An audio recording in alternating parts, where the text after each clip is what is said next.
I just finished a class and I realized that a lot of us have limited mobility in our knees, and I was actually one of them. So for the longest time, I mean literally from like when I was in my 20s until a few months ago, I was not able to do this.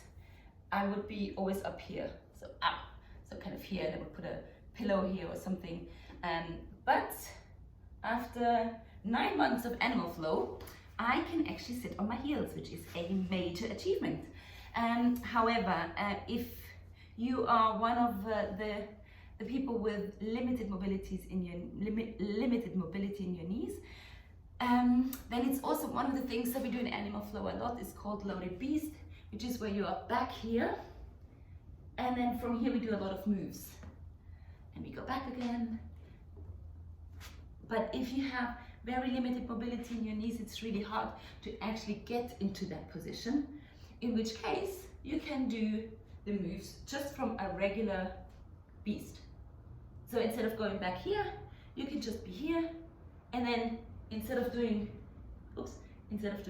this, you just do this, and you go back again, and this.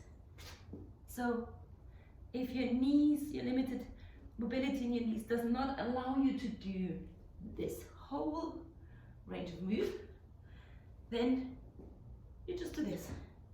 However, what I strongly encourage you is to, whenever you are down here, just to kind of gently rock back and forth.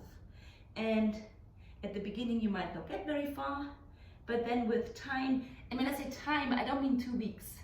I might not even mean 2 months. It might take a year. Because for many of us, it took us decades to get into the state where we are now. So it's not realistic to expect that it'll take you a few weeks or maybe a few months to get to where you want to be. So that's an ongoing journey. So just do a lot of gentle rocking, and that'll increase your mobility in your knee. And then just do this part of the move, and when you increase the mobility, then you can do the whole thing. That was just a little tip I wanted to share, and well, yeah, that was it. Have a wonderful rest of your day. Bye bye and take care.